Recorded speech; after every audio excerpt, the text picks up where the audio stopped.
Okay, I made another mistake, and I really ideally should have recorded a video right after my viewing, my partial viewing of this movie, because that was when I was I was in a ranting mode, and I really felt like just absolutely letting loose.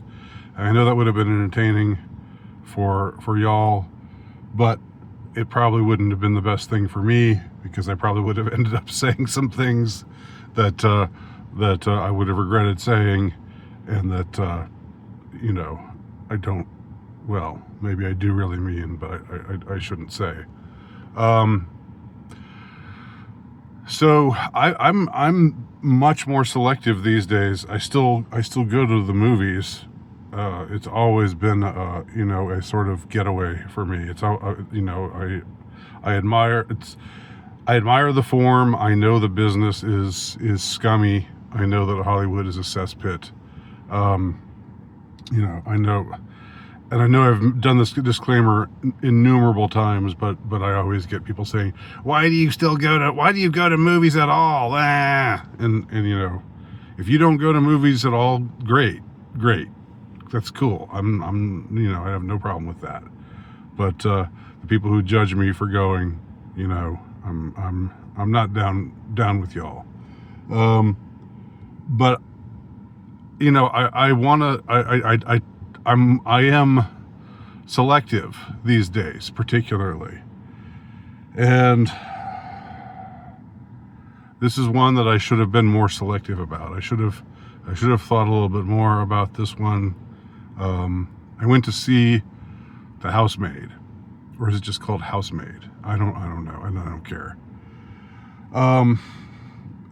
It looked like a psychological thriller with some twists and turns, where the darkness of certain characters, it gets revealed, and maybe a shocking ending. I don't know. That was what I was expecting from it. That was what I was hoping from it.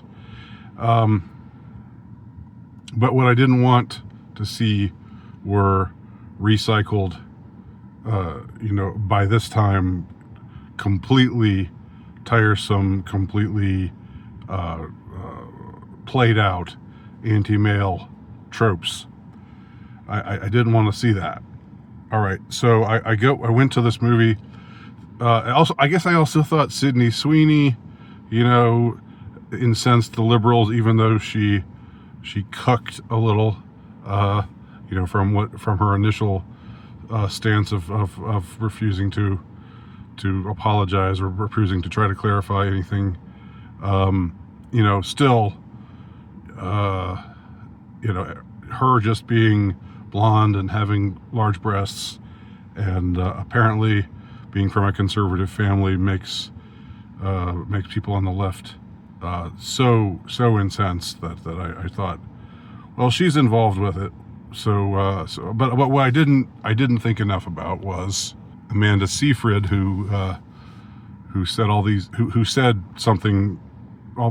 things about Charlie Kirk after his murder. But I usually don't care much about actors' stupid political opinions. I can enjoy a movie and just put that all to the side.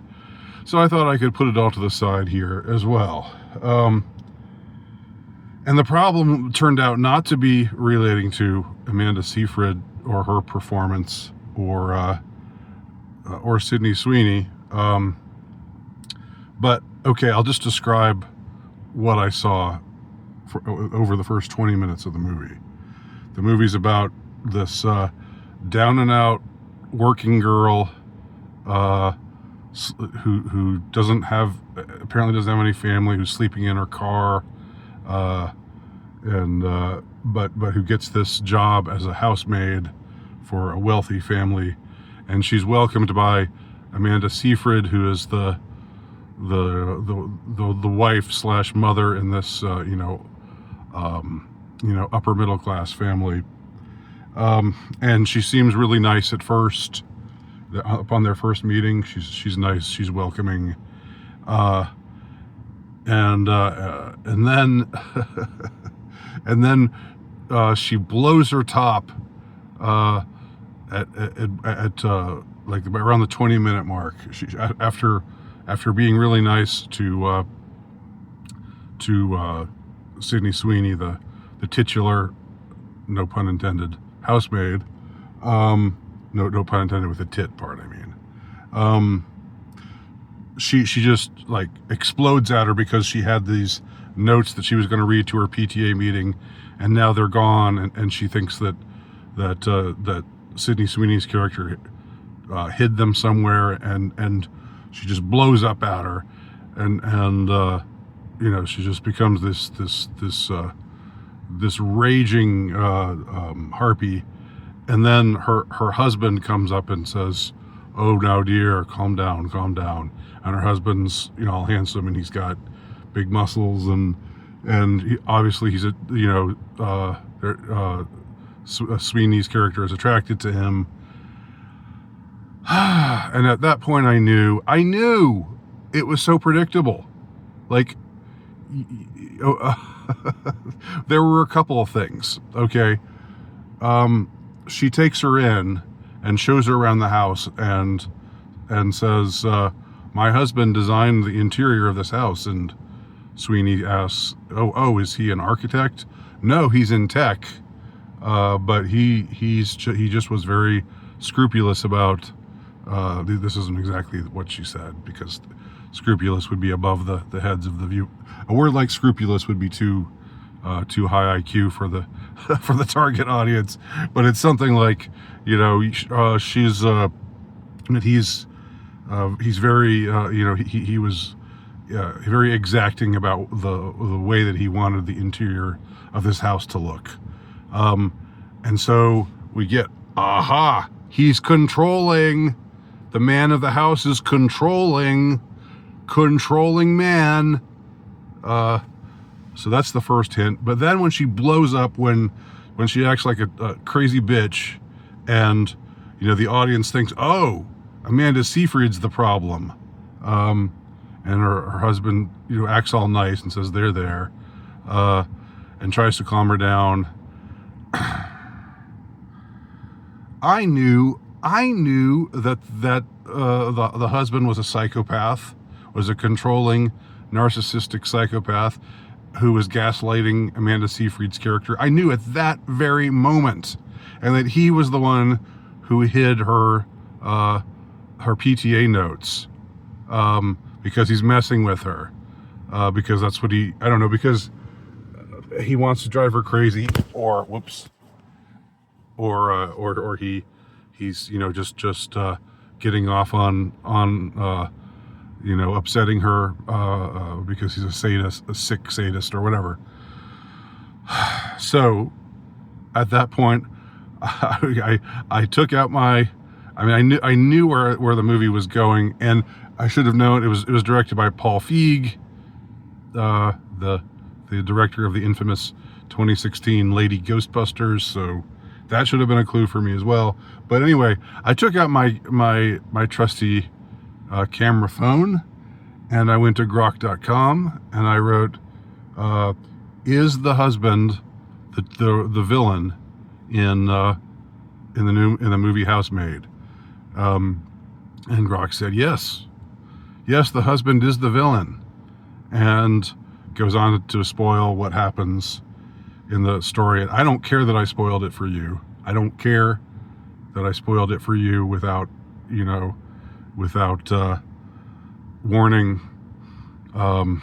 If that upsets you, I don't care, because you know, this is not a movie that you should see. This is anyway. I don't care about spoiling movies that are shitty, and ones that recycle tiresome anti-male tropes. So yeah, so it goes on to say what happens in the end, how the housemaid and the wife are pitted against each other at first, and then they realize that the husband's the real bad guy, so they team up against him and, you know, give him what he deserves. Yeah. And then I go on to type in, are there any sympathetic male characters in this movie? The answer, no, There are no sympathetic male characters in this movie. And I was out of there. I said, see ya, and I left at the 20-minute mark or so. But, you know, it wasn't a moment of triumph, because I already gave them my money, and I don't really care. Like, so I paid $8.50 to see a matinee show.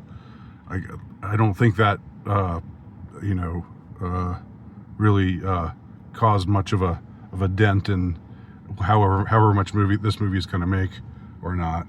But I just was angry with myself for not looking more closely at this thing and figuring that where it was going to go. I've had it. I've had it with the anti-male stuff. I've had it with the anti-white stuff. No more of that shit. No more. And from now on, I will check. I will if I'm not sure if a movie might be anti-male or anti-white or both, I will check with Trusty Grok, and find out. And if it spoils the movie and it turns out that it's not anti-male or anti-white, then cool. I'll maybe see it anyway. Well, I still will have gained something from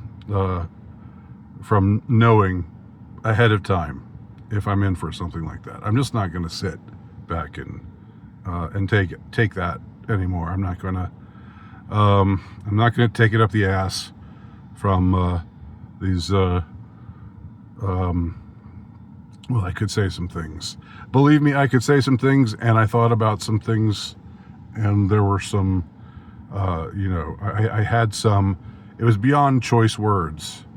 I had some very spicy things to say about what I think should happen to Hollywood executives, and the fate that they should meet.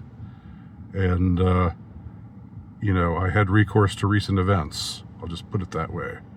And my recourse to recent events made me tempted to say that all Hollywood executives should meet the same fate.